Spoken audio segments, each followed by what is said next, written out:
Y yo estoy aquí junto a mis amigos que me acompañan de diferentes países para estudiar un capítulo más del libro de Apocalipsis.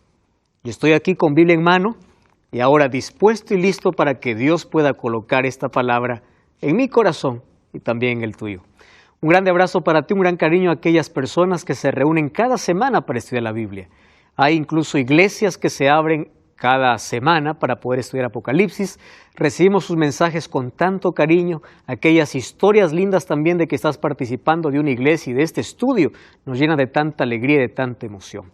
Gracias por participar de Biblia Fácil y junto a mis amigos que vinieron aquí de diferentes países y están representando a Sudamérica, hoy comenzaremos un estudio más de Apocalipsis. El trono de Dios es el capítulo 4 y 5 del libro de Apocalipsis. En el capítulo anterior vimos acerca del mensaje que Dios tiene para las 7 iglesias. ¿Cuál es la última iglesia? La Odisea. De paso, la Odisea significa pueblo del juicio, el pueblo del tiempo del fin. Es una iglesia autosuficiente, ¿verdad? Hoy vemos que la autosuficiencia ha tomado parte no solamente del mundo o de las personas que no conocen a Dios. Conozco tantos cristianos autosuficientes, personas que se creen tan llenas de conocimiento por títulos, por grados, pero son vacíos. Dios está fuera de los planes, fuera de los proyectos, fuera de la vida. Y Dios dice, arrepiéntete. Yo estoy tocando la puerta del corazón. Es momento de poder revisar nuestra vida y ver de qué estamos llenos. Puede estar el bolsillo lleno de dinero, pero el vacío lleno, o el corazón vacío por falta de Dios. La iglesia de la Odisea es una iglesia carente, pero lo peor es que se engaña porque dice que es rica, pero es miserable. Piensa que está bien, pero en el fondo está mal. Lo mismo de decir personas cuando dicen yo creo en Dios, pero no tienen compromiso con Él. Personas que dicen creer en todo, creen en la Biblia, creen en Dios, pero nunca tienen una relación con Él. Es decir, la iglesia del tiempo del fin tiene un grave peligro. O es la indiferencia o es la falta de compromiso. Ahora, después que Dios muestra a Juan de que Él está caminando allí entre las 7 iglesias, ¿recuerdan la visión? Él conoce a cada iglesia, conoce su necesidad, es por eso que cada uno le dice, yo te conozco, yo sé quién eres, yo sé qué te falta, yo me presento así de esta manera porque sé cuál es tu necesidad. Dios nos conoce de manera individual. Y eso es lo lindo, ¿verdad? No pasamos por desapercibidos ante Dios. Dios no ve un grupo de personas, Dios ve cada corazón, cada intención. A una iglesia le decía, yo conozco las intenciones de tu corazón y de tus riñones, haciendo referencia a las emociones y al intelecto. Ahora, vamos a cambiar de escenario, porque ahora de la tierra pasamos al cielo. Y es la visión que hoy Juan nos va a compartir, el trono de Dios.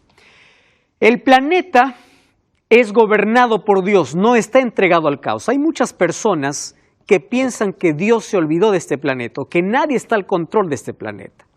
Y ellos dicen, si Dios estuviese al control de la humanidad, ¿por qué existe tanto desastre? ¿Verdad? ¿Por qué hay tanto dolor? ¿Por qué sufrimiento? ¿Por qué hay terremotos? ¿Por qué hay guerras? ¿Dónde está Dios para que pueda controlar todo este asunto? Entonces, hay una lucha aquí en este mundo entre dos fuerzas, la de Dios y la del enemigo. Los dos buscan ser adorados, pero el deseo del diablo es desfigurar el carácter de Dios. El carácter de Dios es amor. Entonces el diablo provoca calamidades para luego culpar a Dios. La gente cuando culpa a Dios por cada desgracia, el diablo celebra, porque de esa manera, ¿qué cosa consigue el diablo? Desfigurar el carácter de Dios, hacer ver que Dios es cruel, es malo o que Dios perdió el control de la humanidad. Ahora, Dios está al control, pero la pregunta es, ¿cómo va a estar al control si hay tanto sufrimiento y de gente inocente, de gente buena? Ustedes ya vieron la injusticia, gente buena que sufre, gente mala que parece que les va bien en la vida. Entonces, ¿cómo podemos responder a esta pregunta del sufrimiento? Todos sabemos que el sufrimiento entró por causa del pecado. En sí, nosotros estábamos condenados a morir. Jesús nos dio esperanza con su muerte. Él nos redimió para poder librarnos de esa condenación. Cuando aceptamos a Cristo, nosotros estamos pasando de muerte a vida. Pero el sufrimiento es una realidad en este mundo. Jesús no prometió que en este planeta vamos nosotros a vivir felices. Y yo les voy a decir aquí 5 razones por las cuales Dios permite el sufrimiento. Ustedes deben entender la diferencia entre causar y permitir. Causar es provocar. Dios no provoca el sufrimiento. Dios permite el sufrimiento. Pero el sufrimiento es permitido por lo menos por 5 razones. Vamos a comprender de manera breve. Primero, en medio del dolor nosotros sabemos quiénes somos. Les voy a hacer un ejemplo. Job y su esposa. Job perdió en un día todo. Perdió sus hijos, perdió sus riquezas materiales, perdió sus tierras, perdió todo. En un día. Ahora miren, la esposa de Job también perdió todo porque era una pareja, ¿verdad? Pareja de esposos. Es decir, los dos pasaron por la misma situación, por el mismo dolor. Pero miren la reacción. Job dio gloria a Dios. Y la mujer dijo, maldice a tu Dios y muérete. Miren la diferencia. Los dos pasaban por la misma situación, pero uno en el dolor da gloria a Dios y el otro maldice a Dios. El dolor nos revela cuál es nuestro carácter o a quién tenemos en el corazón. Número 2, con el dolor nosotros nos damos cuenta lo peligroso que es el pecado. Les voy a hacer un ejemplo. ¿Ustedes imaginan cómo sería el mundo sin dolor, sin hospitales, sería un paraíso, ¿verdad? Entonces nosotros no entenderíamos qué es pecado. ¿Por qué? Porque el pecado no trajo consecuencias. Cuando hay dolor, el dolor nos explica lo peligroso que es el pecado. Sin el dolor, nosotros no explicaríamos cuán peligroso es el pecado. Todo sería de maravilla. Y número 3, el dolor hace que podamos correr a Dios. Hay lecciones que no aprendemos en la vida, menos que no pasemos por un momento doloroso. Entonces, una situación que puede provocar destrucción al ser humano puede resultar en bendición, porque en lugar de destruirnos, nos hace refugiarnos ¿en quién? En Dios. Número 4, el dolor hace que podamos fortalecer nuestra relación con Dios. Eso es lo lindo. Conocí una señora que decía, pastor, nunca oré tanto en mi vida como desde cuando me enteré que tenía cáncer. Nunca oré tanto. El dolor nos hace aferrar a Dios. Y número 5, si en el mundo no existiera dolor, nadie quisiera estar en el cielo. ¿Para qué? ¿Verdad? Yo estoy feliz aquí. Aquí no hay dolor, aquí no hay sufrimiento. ¿Para qué quiero Dios? ¿Para qué necesito del cielo si la tierra es sin dolor? Entonces, el dolor no es causado ni provocado por Dios, pero es permitido por Dios, porque a través del dolor también somos alcanzados. Pero Dios está al control del universo. Ahora, el capítulo 4 nos traslada de la tierra al cielo. Ahora, no aparece Jesús caminando como sumo sacerdote entre las iglesias, sino aparece como rey. Capítulo 4, la escena se traslada al trono celestial. El trono está rodeado por seres celestiales para celebrar una ocasión especial, un evento específico y decisivo en la historia del universo. ¿Cuál es? Es que aquí Juan está a punto de ver cómo Cristo es exaltado y glorificado después que subió al cielo. La Biblia dice que fue a la diestra del Padre. Ahora, ¿cómo sucedió ese evento? Eso nos explica. Ahora, ¿cómo entendemos eso? El capítulo 3, versículo 21 dice, el que venciere se sentará conmigo en mi trono, así como yo he vencido y me he sentado con mi Padre, ¿dónde? En su trono. La promesa para el vencedor es sentarse ¿dónde? En el trono. Pero dice, tú te vas a sentar en el trono porque yo ya estoy sentado en el trono. Yo ya vencí. Ahora, ¿cómo es que Jesús se sentó en el trono? Ahora nos explica el capítulo 4 y el versículo 5. Miren, la palabra trono aparece 14 veces en el capítulo 4, es decir, es el centro de todo lo que sucede. 1 Timoteo 6:16 dice que Dios está rodeado de una luz extraordinaria. Ahora, en el capítulo 4 encontramos la majestuosidad. Y allí en el capítulo 4, Juan dice, vi que uno estaba sentado. Ni siquiera menciona el nombre de Jesús, nada. Uno, ese uno hace referencia ¿a quién? A Dios Padre. Él está sentado en el trono. El trono simboliza el derecho a reinar, el poder real, la autoridad sobre el reino. Estar en el trono significa el poder para reinar. Ahora, en ese trono hay esplendor deslumbrante, el trono de Dios es la fuerza controladora del universo. Ahora Juan va a ver cómo es el trono de Dios. Vamos a Apocalipsis capítulo 4, versículo 1 hasta el versículo 3. ¿sí? Vamos a Apocalipsis 4, 1 al 3. Allí dice, después de esto miré y había una puerta abierta en el cielo. Pablo, ¿tú puedes seguir leyendo, por favor? Versículo 1 hasta el versículo 3. ¿Del 1? Sí, del 1 al 3. Después de esto miré, y he aquí una puerta abierta en el cielo, y la primera voz que oí como de trompeta, hablando conmigo, dijo, sube acá. Y yo le mostré las cosas que sucederán después de estas. Y al instante yo estaba en el Espíritu, y he aquí un trono establecido en el cielo, y en el trono uno sentado. Y el aspecto del que estaba sentado era semejante a la piedra de jaspe y de cornalina, y había alrededor del trono un arco iris, semejante en aspecto a las esmeraldas. Wow. Solo hasta ahí, porque después vamos a seguir describiendo. Gracias, Pablo. Miren qué interesante. Ahí está el trono y ahí está uno sentado, Dios Padre. Miren la majestuosidad. No dice que el trono era una piedra de jaspe, dice, era como. Es decir, él no encuentra palabras para describir. Lo más parecido es esto, dice. No puede describir. Ahora, fíjense lo que está viendo aquí Juan. ¿Qué cosa está viendo? El santuario. ¿Recuerdan cuando Dios mandó a Moisés a hacer un santuario? El santuario tenía dos compartimentos, lugar santo y lugar santísimo. En el lugar santísimo estaba el arca del pacto y ahí estaba la gloria de Dios, el Shekinah. La gloria de Dios, ese Shekinah que estaba en el lugar santísimo, representaba en el cielo, ¿qué cosa? El trono de Dios. Dice, había una puerta abierta, ¿verdad? Y oí una voz que decía, con voz de trompeta. ¿Recuerdan qué significa voz de trompeta? La presencia de Dios. Ven y mire. Es decir, Juan es invitado a entrar. Y no solamente Juan fue invitado, recuerdan cuando Isaías también fue invitado. Y Isaías capítulo 6 también vio el trono de Dios. Daniel en el capítulo 7 también vio el trono de Dios. Ahora, si nosotros unimos todas esas referencias, aquí en Apocalipsis nos va a dar una idea extraordinaria de cómo es ese trono. Mas no está descrito de manera perfecta, porque está en un lenguaje humano, que no puede describir la perfección de allá, pero nos da una idea de lo que significa ese trono. Dice allí que en el trono, ¿qué cosa había? Un arco iris, ¿verdad? Y había, dice, un arco iris. ¿Cuándo comenzó el arco iris en la historia de este mundo? Con Noé. ¿En qué momento? Después del diluvio. Dios hace una promesa. Arco iris es igual a ¿qué? A promesa.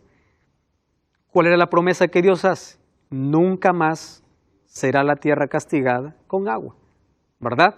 Entonces cada vez que llueve, dice tú vas a ver mi arco entre las nubes. Hoy el arco iris es usado como símbolo de una perversión. Sin embargo, es la representación de la promesa de Dios. Ahora, fíjense, ¿por qué es que el arco iris está encima del trono? El arco iris en sí es una ilusión óptica, ¿verdad? Uno ve el arco iris y uno se acerca y dice, va a abrazar el arco iris, y de pronto no abraza nada, es una ilusión óptica. ¿Por qué? Porque el arco iris es la unión ¿de qué? Del agua con la luz del sol. Es decir, es la mezcla de dos elementos, agua y luz del sol. ¿Qué representa el arco iris en el trono de Dios? Vamos a ver lo que dice el libro de Salmos capítulo 97, versículo 2. Karina, ¿puedes leer, por favor? Aquí dice, ¿qué dice Salmos 97, 2? Toma el micrófono allí. Salmo 97, 2. Dice así. Son la base de su trono. Justicia y misericordia. Correcto. Entonces, hay dos cosas que es la base del trono de Dios. ¿Qué cosa es?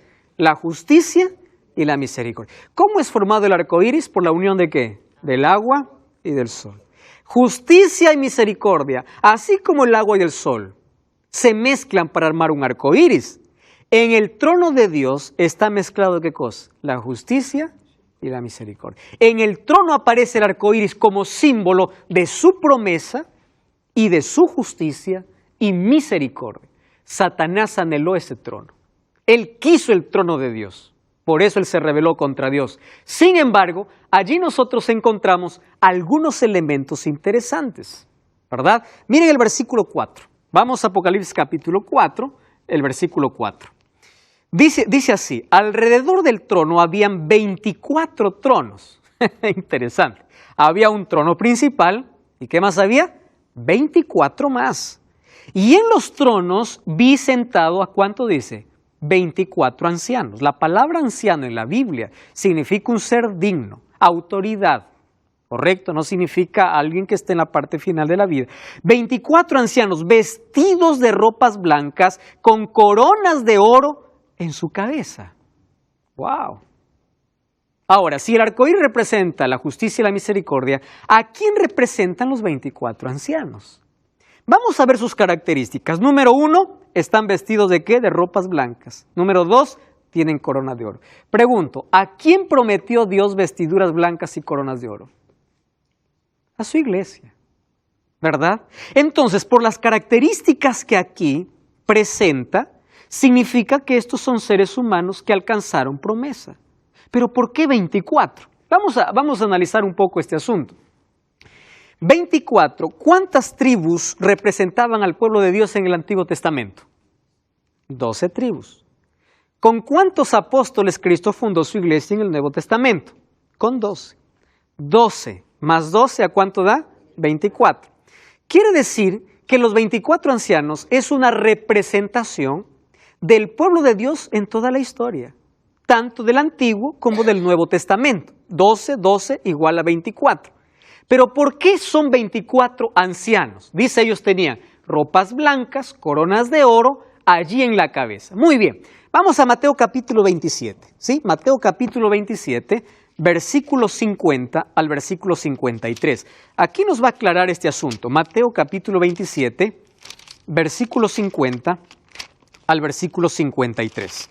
Miren lo que dice, este texto es impresionante. Mateo 27, 50 al 53. Dice así, Jesús habiendo otra vez clamado a gran voz, entregó el Espíritu. Entonces el velo del templo se rasgó en dos, de arriba abajo. La tierra tembló, las rocas se partieron. ¿Está? Ahora, Felipe, ¿puede leer el versículo 52? Toma el micrófono, por favor. 27, 52. ¿Qué dice allí? Y se abrieron los sepulcros y muchos cuerpos de santos que habían dormido se levantaron. Wow. ¿En qué momento ocurrió esto? Cuando Jesús murió. Entregó el Espíritu. ¿Qué más dice? El templo se rasgó, sepulcros se abrieron y muchos cuerpos de santos que habían dormido se levantaron.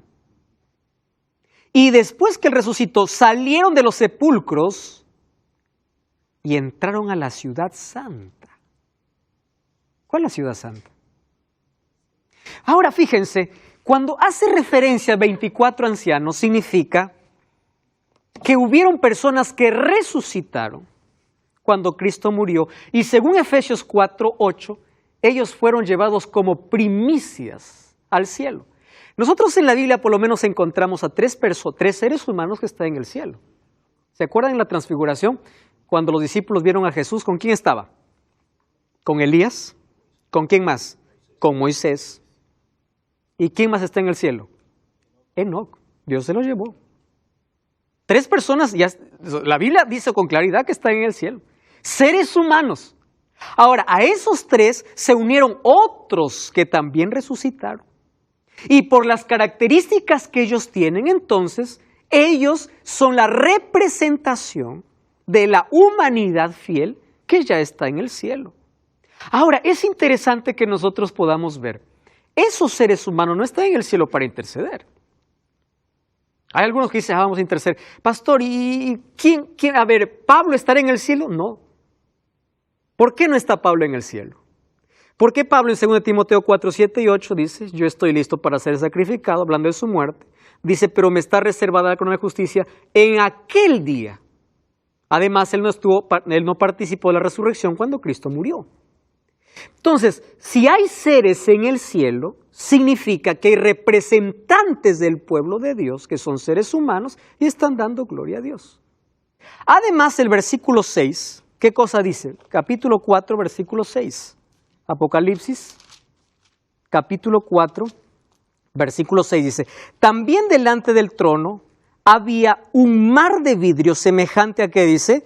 Al cristal, y junto al trono y alrededor del trono había 4 seres vivientes, estaba lleno de ojos por delante y por atrás, llenos de ojos. Ahora nos complica el asunto, ¿no? Hay 24 ancianos, ¿y ahora qué cosa hay? 4 seres vivientes. ¿Saben ustedes que Ezequiel capítulo 10, versículo 14, ya hablaba acerca de estos seres? ¿Recuerdan ustedes que Apocalipsis está escrito en base al Antiguo Testamento? Muchos textos de ellos. Miren lo que dice Ezequiel capítulo 10. Vamos a Ezequiel capítulo 10, versículo 14. Miren esta declaración. Dice así, Ezequiel 10, 14, a las ruedas, oyéndolo yo, se le gritaba rueda. Cada uno tenía 4 caras. La primera era un rostro de querubín, la segunda de hombre, la tercera de león, la cuarta era de águila. Vamos al versículo 20, miren, versículo 20 al versículo 22.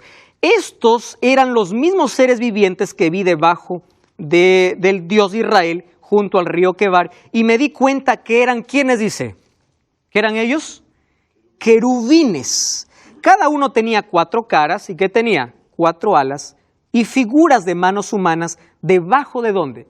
De sus alas. Vamos a volver a Apocalipsis capítulo 4. ¿Está bien? Apocalipsis capítulo 4, versículo 4 al versículo 6. Entonces dice alrededor del trono, o el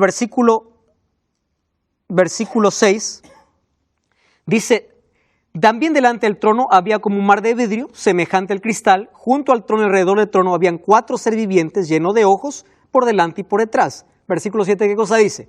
El primer ser viviente era semejante ¿a qué? A un león. El segundo, a un becerro. El tercero, rostro de hombre. El cuarto, un águila volando. Los 4 seres vivientes tenían cada uno 6 alas y alrededor, por dentro, estaban llenos de ojos y de día y de noche decían sin cesar, Santo, Santo, Santo es el Señor Dios Todopoderoso, el que era, el que es y el que ha de venir. Según Ezequiel, Ezequiel ya vio esta visión. ¿Cómo lo llama esto a Ezequiel? Querubines. Ahora, es interesante las características que tienen estos seres. 6 alas y lleno de ojos. 6 alas significa rapidez de movimiento y ojos significa inteligencia. Ahora fíjense una cosa. Esto puede representar a un orden exaltado de ángeles involucrados en servir a Dios y conducir a los ejércitos celestiales en la adoración y la alabanza a Dios. Porque allí dice que todos ellos decían, Santo, Santo, Santo. Además, las características de estos seres vivientes son las características que se dan a los ángeles. Por ejemplo, Salmo 103:20 dice que los ángeles tienen fuerza como león. Hebreos 1:14 dice que tiene la capacidad de servir. Esto puede ser representado como un buey. Tiene inteligencia como un hombre. Lucas 15:10 dice que los ángeles celebran cuando un pecador se arrepiente. Y tiene velocidad de un águila. Entonces, 4 figuras también representan características de ángeles. Entonces, lo que se cree aquí es que esto es un orden exaltado de ángeles involucrados para servir a Dios. Pero también se dice que estos 4 seres vivientes, según la visión de Ezequiel capítulo 1, versículo 4 a 10, puede representar al pueblo de Dios en el Antiguo Testamento. Representar, pero son seres que existen, ¿correcto? Pero representan al pueblo de Dios en el Antiguo Testamento. 40 años estuvo en el desierto. 41 veces se movieron. Ahora, ellos tenían una manera interesante de ser organizados. Cada vez que el campamento se movía, ellos tenían 4 tribus líderes, ¿verdad? 4 tribus líderes. Cuando ellos se instalaban, el santuario estaba en el centro y las 4 tribus rodeaban allí el santuario. ¿Quiénes eran esas 4 tribus líderes? Era Judá, Efraín, Dan y Rubén. Se dice que estas 4 líderes tenían 4 símbolos. Por ejemplo, Judá tenía como símbolo el león. La Biblia menciona al león de la tribu de Judá, ¿verdad? El símbolo de Judá era el león. De Efraín era el buey. De Dan era el águila y de Rubén era un rostro humano. Entonces dice que ellos pueden representar, no es que son, representar al pueblo de Dios en el Antiguo Testamento. ¿Significa que el pueblo de Dios en el Nuevo Testamento no tiene representación?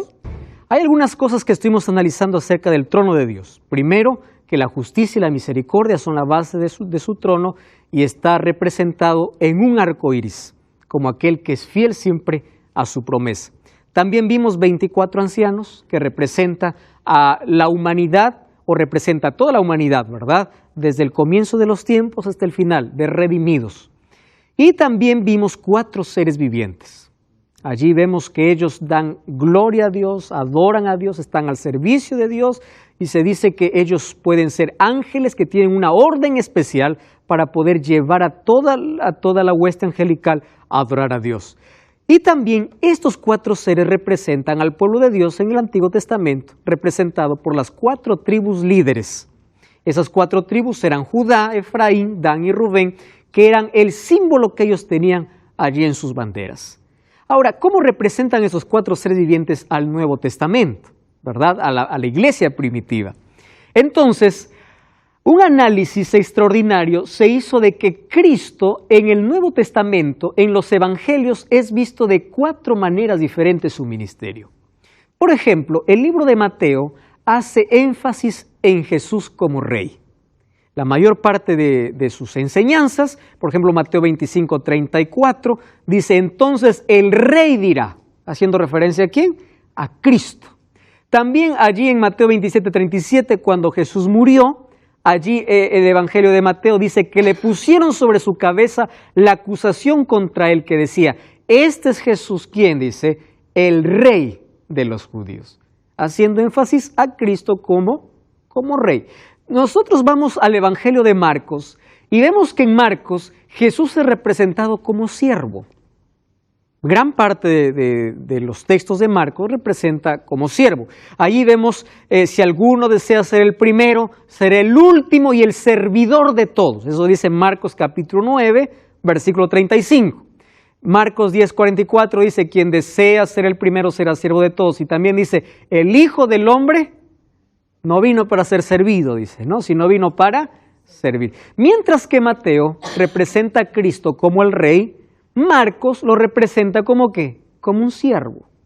Ahora, el libro de Lucas presenta a Cristo como hijo de hombre. Allí Lucas 4:1-2 dice, después de haber ayunado, tuvo hambre. Necesidad humana. Lucas 9:56, porque el Hijo del Hombre no ha venido para destruir las almas de los hombres, sino para salvarlas. Mateo presenta como rey, Marcos presenta como siervo, Lucas presenta como hombre, como el Hijo del Hombre, ¿verdad? Ahora, el libro de Juan presenta a Jesús como Dios, desde el comienzo, ¿verdad? En el principio era el Verbo, y el Verbo estaba con Dios, y el Verbo era Dios, y por él fueron hechas todas las cosas. ¿Quién era ese Verbo? ¿De quién estaba hablando? Estaba hablando de Jesús. Mateo presenta como rey, Marcos como siervo, Lucas presenta como hijo de hombre, y Juan lo presenta como Dios. Ahora, Juan 1:2, en el principio estaba el Verbo, y Juan 10:30 dice, yo y el Padre somos uno. Quiere decir, yo también soy Dios, está diciendo Jesús. Ahora, ustedes recuerdan, estos 4 seres vivientes, ¿qué rostros tenían? Rostros de águila, rostros de hombre, rostros de buey o de ciervo, y un rostro de águila, ¿verdad? Entonces, esto también puede representar el ministerio de Cristo en estos 4 seres vivientes. Y después, ¿qué más dice? Miren, Apocalipsis capítulo 4, allí vamos al versículo 7, o el versículo 10, 9. Cada vez que estos seres vivientes dan gloria y honra y acción de gracias al que está sentado en el trono y al que vive por los siglos de los siglos, los 24 ancianos se postran. ¿Y qué más sucede? Dice, allí adoran al que está sentado en el trono y al que vive por los siglos de los siglos, y dice, digno eres de recibir la gloria, la honra y el poder, porque tú creaste todas las cosas y por tu voluntad existen y fueran creadas todas las cosas. Ahora, en ese contexto, vamos a retroceder un poco, y allí dice el versículo 6, o el versículo 5, del trono salían relámpagos, truenos y voces. ¿Qué más dice? Y delante del trono ardían 7 lámparas de fuego, que son los 7 espíritus de Dios. Ya vimos a qué representan los 7 espíritus de Dios, ¿verdad? Al Espíritu Santo en su plenitud. 7 espíritus. Ahora fíjense, es interesante algunas cosas que suceden aquí en el trono. Primero hay relámpagos y truenos. Cada vez que la Biblia aparece que relámpago y trueno es porque va a mostrar que Dios va a aparecer. En el libro de Éxodo capítulo 19, versículo 16, la aparición de Dios para el pueblo de Israel fue a través de relámpagos y truenos. Dice que delante de él habían 7 antorchas de fuego explicadas como 7 espíritus de Dios, es decir, la actividad y la obra del Espíritu Santo en su plenitud. Cuando hace referencia al mar de vidrio, esa luz multicolor trascendente representa la majestad de Dios. Versículo 9 al 11, hay una escena de adoración donde los 24 ancianos y los 4 seres vivientes arrojan sus coronas y le dicen, tú eres digno. Ahora, la esencia de la adoración se debe a 2 cosas. Miren, versículo 11 dice, tú eres digno de recibir la honra, la gloria y el poder, porque tú creaste, ¿qué cosa dice? Todas las cosas. Vamos al capítulo 5, versículo 9. Encontramos la otra razón por la cual se adora. Dice así, cantaban un cántico nuevo diciendo, digno eres de tomar el libro, digno de abrir sus sellos, porque tú fuiste inmolado y con tu sangre nos has redimido para Dios de todo linaje, lengua, pueblo y nación, y nos hiciste sacerdotes para nuestro Dios, o un reino de sacerdotes, y reinaremos sobre la tierra. Entonces, Jesús recibe adoración por 2 razones. Primero, por ser el creador, o por el acto de la creación, y el segundo, por el acto de la redención. ¿Qué significa eso? El mismo Dios que creó este mundo tiene poder para restaurarlo y poder proveer salvación para todos los perdidos. Ahora, en esa liturgia de adoración, nosotros tenemos que parar para pensar. Miren, todo el cielo adora a Dios. Todo el cielo. Cada momento dice, santo, santo, santo, tú eres digno de recibir nuestra adoración. El libro de Apocalipsis nos presenta como uno de los temas principales, el tema principal es el regreso de Cristo, pero uno de los temas principales también que acompaña el regreso de Cristo es el grande conflicto que está aquí en la tierra. ¿Y cuál es el conflicto que ocurre aquí en la tierra? La discusión entre los 2 poderes, poder de Dios y poder del diablo, es la lucha por una sola cosa, por la adoración. Si ustedes se dan cuenta, las cosas que hacemos en esta vida no tienen que ver con nuestros caprichos y gustos, tienen que ver a quién adoramos. Existen personas que se adoran a sí mismos. Existen personas que adoran abiertamente a Satanás. Existen personas que adoran a Dios y por eso son capaces de sacrificar muchas cosas por adorar a Dios. Pero existen personas que dicen, yo no adoro a nadie, ¿verdad? Pero crean sus propios dioses. Es decir, el tema principal en esta tierra es adoración. Alguien me pregunta y dice, pastor, ¿qué tiene que ver que yo obedezca o no obedezca una parte de la Biblia? Es simple, le digo. Demuestras a quién adoras. Porque el asunto es adoración. Miren, el diablo siempre quiso ser adorado. El libro de Isaías capítulo 14 habla de que en el cielo él anheló el trono de Dios. Quiso el trono de Dios. ¿Por qué quería el trono de Dios? Porque quería ser adorado. Él quiere ser adorado. Cuando Jesús estuvo aquí en la tierra, ¿recuerdan lo que le dijo Satanás a Jesús? Cuando en la última tentación le llevó allí a la parte más alta y le dice, mira todo este mundo, le dice. Tú no necesitas ir a la cruz. ¿Para qué vas a sufrir? Adórame, ¿correcto? Adórame, yo te doy todo. ¿En qué momento se hizo dueño el diablo de este mundo? El momento que el ser humano le cedió autoridad. Porque Dios regaló este planeta al ser humano para que lo pueda administrar. Pero el ser humano regaló o cedió esa autoridad. Y ahora Jesús dice incluso que Satanás es el príncipe de este mundo. Porque el ser humano cedió esa autoridad. Pero más allá de eso, vamos a pensar en lo siguiente. Miren, en este mundo existe tanta filosofía humana. El humanismo, por ejemplo. El ser humano no necesita de nadie, porque dentro de sí tiene una fuerza. Él puede solo, él no necesita ni siquiera de Dios. Los seres humanos nos creemos dioses, mucho más en este siglo de tanta tecnología y de tanta información. El ser humano se cree Dios, por eso se independiza de Dios. En el año de 1859 apareció un libro que remeció prácticamente las raíces de todo el mundo que creía en Dios.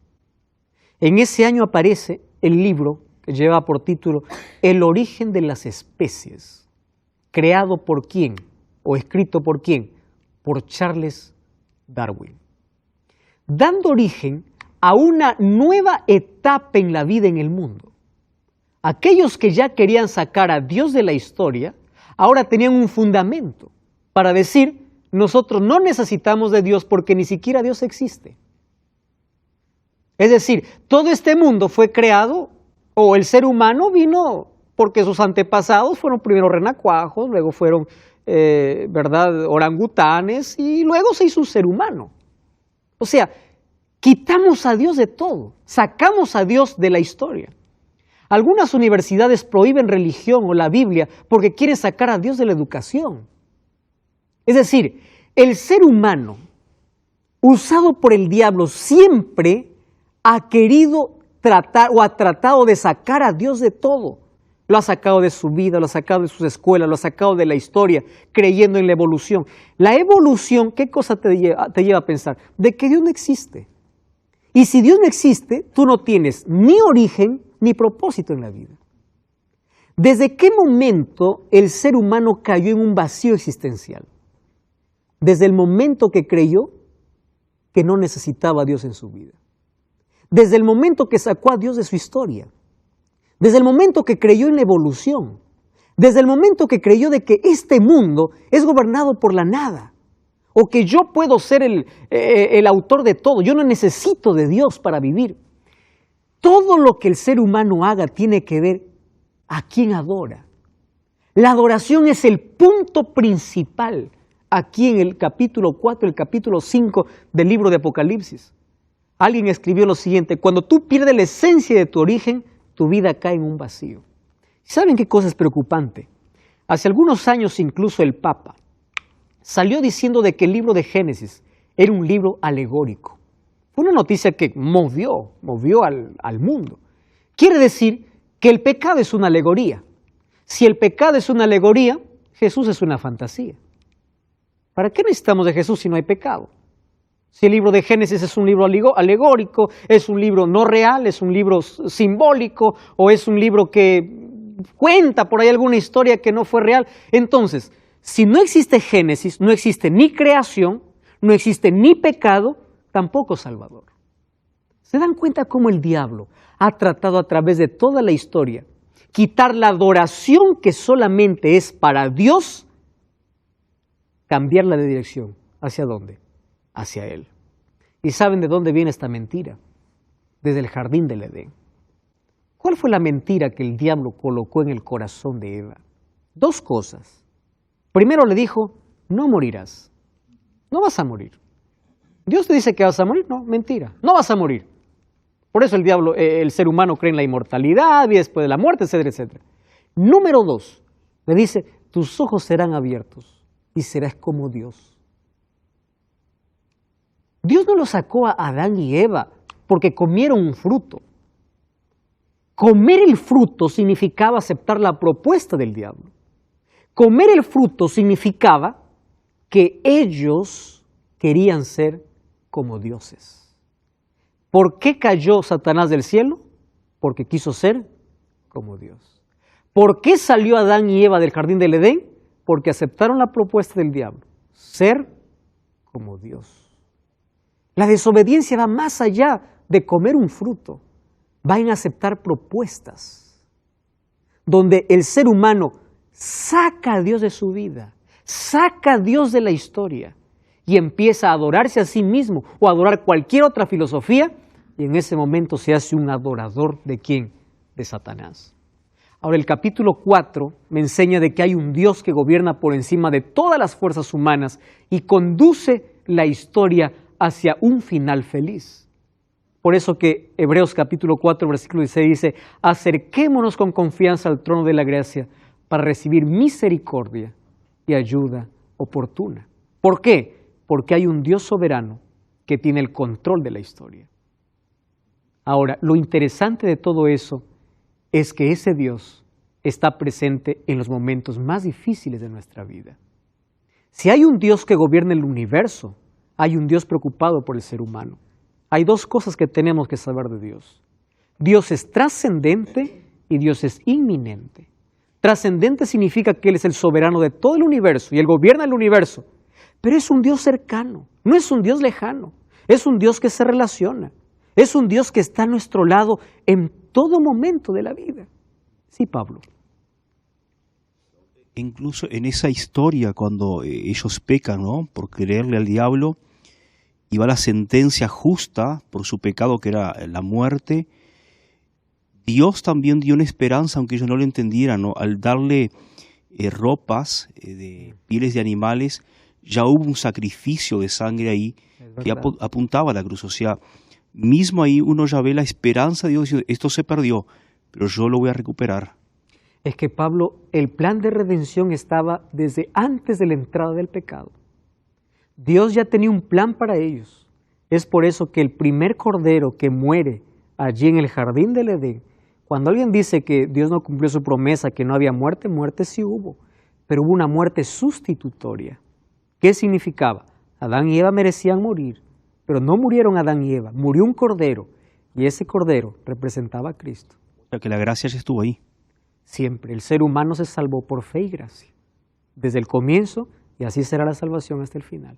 Nadie se salva por obras o por méritos. Qué lindo, gracias por ese aporte. Ahora, ese Dios que tiene el control del universo, ese Dios que está en todo momento en la historia del ser humano, es un Dios tan cercano, un Dios que conoce las luchas, que conoce los problemas, que conoce las lágrimas, que no ignora el sufrimiento. Y es un Dios que nos acompaña en los momentos más difíciles de nuestra vida. Yo quiero hablar para ti que estás viendo el programa. Probablemente no estés en un momento fácil de la vida, estés pasando por una situación muy difícil. Estás allí acorralado por las deudas, estás allí en una cama, enfermo, estás pasando por sufrimiento y dolor. Hay un Dios que está allí contigo y está sufriendo contigo y está listo para abrazarte. Hay un Dios que tiene el control del universo, es el soberano del universo, pero también quiere tener el control de tu vida.